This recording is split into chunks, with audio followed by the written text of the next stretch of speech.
दोस्तों, अगर आप भी महेंद्र सिंह धोनी को एक महान कप्तान मानते हैं तो वीडियो को लाइक जरूर कीजिएगा। दोस्तों, एक बार फिर हो गया, पूरा रोया है भारत देश, टूटा करोड़ों भारतीयों का सपना। ऑस्ट्रेलिया ने हमें अपने घर में हराकर 6वीं बार जीता वर्ल्ड कप का खिताब, तो पूरी दुनिया उनकी मुरीद हो गई। यहाँ तक कि अब सचिन तेंदुलकर से लेकर महेंद्र सिंह धोनी, रिकी पॉन्टिंग से लेकर ब्रैडली, शोएब अख्तर से लेकर केविन पीटरसन ने अब ऑस्ट्रेलिया की जीत और भारत की करारी हार पर जो कह दिया, उनकी बातें सुनकर तो सच में आप भी अपने आंसुओं को रोक नहीं पाएंगे। तो आखिर ऑस्ट्रेलिया की जीत पर क्या कुछ रहा है, दुनिया भर के दिग्गजों का रिएक्शन, सब कुछ हम आपको इस वीडियो में बताएंगे। लेकिन उससे पहले आपको क्या लगता है, भारत की हार का सबसे बड़ा विलन कौन है? अपनी राय नीचे कमेंट बॉक्स में जरूर दें। दोस्तों, 12 साल बाद मौका था, मौसम था और दस्तूर भी था। हिंदुस्तान में विश्व कप का आयोजन किया गया था और जैसा कि उम्मीद की जा रही थी, भारतीय टीम ने विजय रथ पर सवार होकर बिना कोई मैच गवाए फाइनल में अपनी जगह बनाई। 10 में से 10 मुकाबले जीत लिए। अब दुनिया के सबसे बड़े स्टेडियम अहमदाबाद में बारी थी ऑस्ट्रेलिया को पटकनी देकर विश्व चैंपियन का तक अपने सिर पर सजाने की। हालांकि जब मुकाबला शुरू हुआ तो ऐसा लगा कि भारत अपना सब कुछ हार बैठा है। रोहित की धाकड़ बल्लेबाजी के बावजूद टीम इंडिया ताश के पत्तों की तरह बिखर गई। लेकिन हार मानना क्या होता है, ये तो भारत ने कभी सीखा ही नहीं। कोहली और राहुल ने बारी बारी अपने अर्धशतक ठोके और टीम इंडिया को सम्मानजनक 240 रनों के स्कोर तक पहुंचाया। अब यहां से भी ऑस्ट्रेलिया हमारा मजाक उड़ा रहा था। उन्हें लगा था कि इस लक्ष्य को चेस करना तो उनके लिए बच्चों का खेल होगा। हालांकि फाइनल में इतने भारी दबाव के बीच बुमराह और शमी सबसे अधिक चमके। बारी बारी ऑस्ट्रेलिया के टॉप ऑर्डर को तबाह कर उन्होंने उनके टॉप 3 बल्लेबाजों को केवल 47 रनों पर ढेर कर दिया। मुकाबला बराबरी में था, लेकिन फिर दोस्तों ट्रेविस हेड ने लबुशेन के साथ मिलकर मुकाबले की दिशा दशा पलट कर रख दी। 80 रनों से अधिक की पार्टनरशिप बनाई, खुद अर्धशतक जड़ा और टीम इंडिया के जबड़े से जीत को छीनकर हिंदुस्तान को अकेले दम पर खून के आंसू रुला दिए। तो 140 करोड़ भारतीय हेड की वजह से हताश और निराश थे। यहाँ तक कि पूरी दुनिया ऑस्ट्रेलिया की यह जीत देखकर दंग रह गई थी। जहां एक तरफ ऑस्ट्रेलिया के महानतम कप्तान रिकी पॉन्टिंग ने जश्न मनाते हुए कह दिया कि ऑस्ट्रेलिया की मैदान लेगेसी को हमारे खिलाड़ियों ने बखूबी आगे बढ़ाया है। भारत में हराकर उन्होंने 6वीं बार वर्ल्ड कप का खिताब जिताकर दिखा दिया कि विश्व कप में क्रिकेट में ऑस्ट्रेलिया को कोई भी सानी नहीं है। मैं इन सभी खिलाड़ियों के साथ साथ अपने पूरे देशवासियों को इस जीत की बधाई देना चाहता हूं। हम सभी को आप पर गर्व है। लेकिन दोस्तों, दूसरी तरफ सचिन तेंदुलकर की तो आंखों में आंसू रुक ही नहीं रहे थे। जी हां, उन्होंने कह दिया कि मेरे पास कहने के लिए शब्द नहीं है। मैं अभी भी ये सदमा बर्दाश्त नहीं कर पा रहा हूं कि हम ये मुकाबला हार गए। सच कहूं तो हमारी टीम ने खराब खेला है।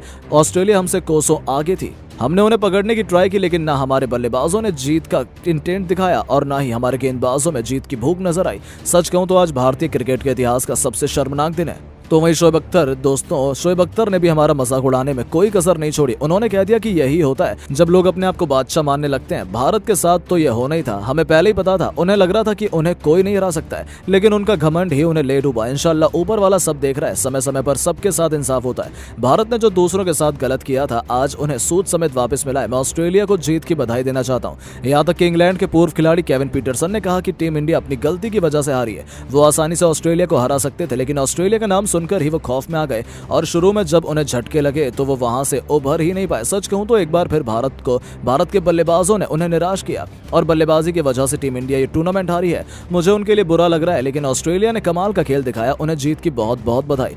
तो वहीं दोस्तों, महेंद्र सिंह धोनी भी हताश और परेशान हो गए। उन्होंने कहा कि फाइनल में हमें हार मिली, हमें वो मंजूर है, लेकिन हमें ये नहीं भूलना चाहिए कि हमारे खिलाड़ियों ने इस टूर्नामेंट में कितना कमाल का खेल दिखाया है। एक हार की वजह से हमें उनसे नफरत नहीं देनी चाहिए, बल्कि उनका साथ देना चाहिए। इस वक्त उन्हें इसकी सबसे ज्यादा जरूरत है। उन्होंने अपने देश का टूर्नामेंट से जीतने में अपना सब कुछ लगाया, लेकिन मैदान में सभी चीजें आपके हक में नहीं जाती।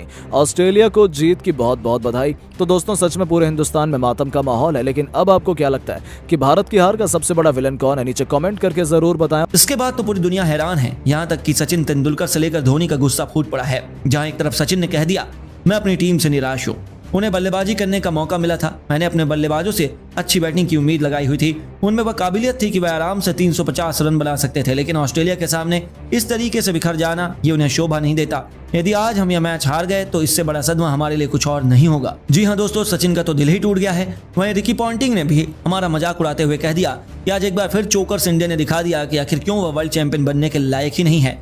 मुझे पहले ही पता था कि हमारी टीम को ऐसी परिस्थितियों में खेलने का बहुत एक्सपीरियंस है और भारत हमारे सामने कहीं भी टिक नहीं पाएगा। चलिए, अच्छी बात है, भारत का घमंड तो ठिकाने आ जाएगा। दोबारा वह बड़ी बड़ी बातें करने से पहले 100 बार सोचेंगे। जी हाँ दोस्तों, केवल यही नहीं, शोएब अख्तर ने भी हमारा मजाक उड़ाने में कोई कसर नहीं छोड़ी।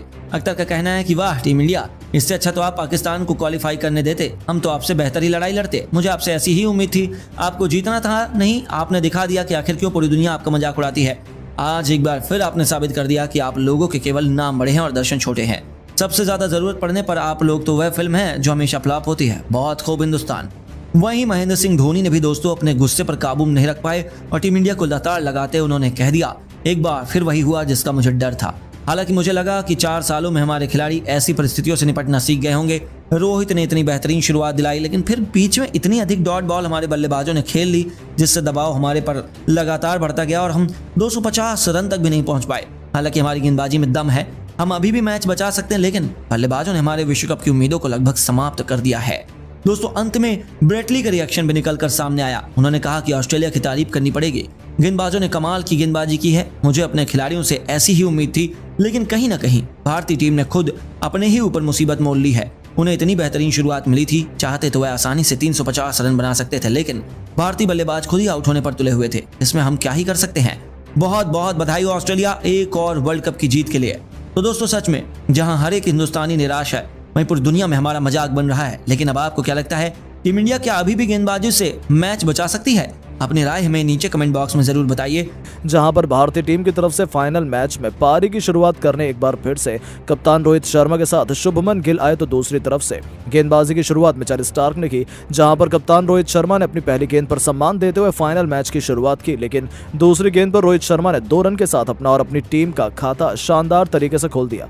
हालांकि ऑस्ट्रेलिया की टीम के फील्डर जबरदस्त फील्डिंग कर रहे थे, जिसके चलते पहले ओवर में मात्र 3 रन आए। तो दूसरी तरफ से गेंदबाजी की शुरुआत जोश हैजलवुड ने की, जहां पर इनका भी स्वागत 2 रन के साथ कर दिया। हालांकि अगली ही गेंद पर रोहित शर्मा ने चहलकदमी करते हुए अपना और अपनी टीम का पहला चौका आक्रामक अंदाज में लगा दिया। इतना ही नहीं, रोहित शर्मा ने पिछले सभी मैच की तरफ तूफानी बल्लेबाजी करते हुए इस मैच में भी तूफानी शुरुआत दी और लगातार 2 गेंद पर 2 चौके लगा दिए। तो वहीं तीसरे ओवर में शुभमन गिल ने अपना खाता 1 रन के साथ खोल दिया। तो वहीं दूसरी तरफ से जबरदस्त बल्लेबाजी कर रहे रोहित शर्मा ने चौथे ओवर में गेंदबाज जोश हैजलवुड के सामने 85 मीटर का लंबा छक्का लगाकर अपना और अपनी टीम का इस मैच का पहला छक्का लगाया। हालांकि रोहित शर्मा ने छक्के के बाद अगली गेंद पर एक और चौका लगाया और विरोधी टीम के गेंदबाजों को नेस्तनाबूद कर दिया। लेकिन इसी बीच 5 ओवर में मिचेल स्टार्क ने 30 रन के स्कोर पर ओपनिंग साझेदारी को तोड़ दिया। जी हां दोस्तों, भारतीय टीम के बेहद बेहतरीन बल्लेबाज शुभमन गिल को 7 गेंद पर मात्र 4 रन बनाने के बाद मिड ऑन पर खड़े एडम जंपा के हाथों कैच आउट होना पड़ा। इसके बाद हम बल्लेबाजी करने के लिए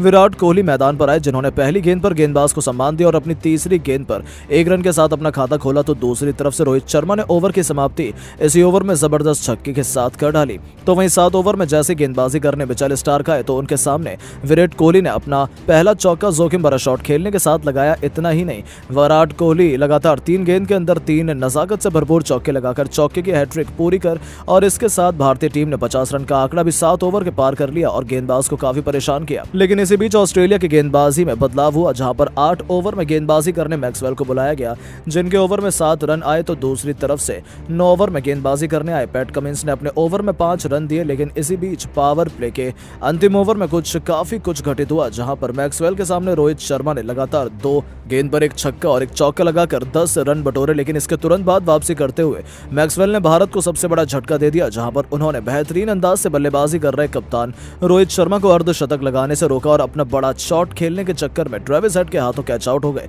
इस दौरान रोहित शर्मा 31 गेंद पर 4 चौके और 3 छक्के की मदद से 152 के स्ट्राइक रेट से 47 रन बनाकर कैच आउट हुए। इसके बाद बल्लेबाजी करने के लिए श्रेयस अय्यर मैदान पर आए, जिन्होंने पहली गेंद पर चौके के साथ अपना खाता शाही अंदाज से खोला। इस दौरान पावर प्ले में 80 रन 2 विकेट के नुकसान पर भारतीय टीम ने बना दिए। लेकिन इस बीच 11 ओवर में कप्तान पैट कमिंस ने भारत को एक और तगड़ा झटका दे दिया, जहां पर उन्होंने जबरदस्त फॉर्म में चल रहे बल्लेबाज श्रेयस अय्यर को विकेट कीपर जोश इंग्लिश के हाथों कैच आउट कराया। इस दौरान श्रेयस अय्यर 1 रन लेने के चक्कर में अपना हल्का सा किनारा दे बैठे और एज लगने के कारण विकेट कीपर ने उनका कैच पकड़ लिया, जिसके बाद अब टीम को संभालने के लिए केएल राहुल मैदान पर आए। इस दौरान 81 रन पर 3 विकेट गिर जाने के बाद विराट कोहली और केएल राहुल ने मिलकर भारतीय टीम को संभाल लिया, जहां पर केएल राहुल ने अपनी तीसरी गेंद पर 1 रन के साथ खाता खोला। तो वहीं 12 ओवर में एक बार फिर से गेंदबाजी में बदलाव करते हुए स्पिन गेंदबाज एडम जंपा को बुलाया गया, जिनके ओवर में 5 रन बल्लेबाजों ने बटोर लिए। लेकिन इसी बीच 14 ओवर में मैदान पर अजीब घटना हुई। दरअसल जब 14 ओवर में दूसरी गेंद फेंकने के के बाद एडम जंपा गेंदबाजी के लिए तैयार हो रहे थे, तो इसी बीच मैदान पर विराट कोहली से मिलने के लिए फिलिस्तीन समर्थक आ गया, जिसकी टी शर्ट पर युद्ध रोकने का मैसेज भी लिखा हुआ था। ऐसे में विराट कोहली से फिलिस्तीन समर्थन मिलने लगा। इसके बाद सुरक्षा कर्मियों ने उसको पकड़कर मैदान से बाहर किया। हालांकि जब मैदान पर दोबारा से मैच प्रारंभ हुआ तो 16 ओवर में भारत ने 100 रन का आंकड़ा पार कर लिया और इसी के साथ 25 ओवर में दोनों बल्लेबाजों के बीच अर्धशतकीय साझेदारी हो गई और 25 ओवर की समाप्ति तक 131 रन 3 विकेट के नुकसान पर बना दिया। और जैसी बल्लेबाजी चल रही थी उसे देख लग रहा था कि केएल राहुल और विराट कोहली दोनों अपना शतक लगाएंगे और भारतीय टीम को 300 रन के करीब ले जाने का कार्य करेंगे।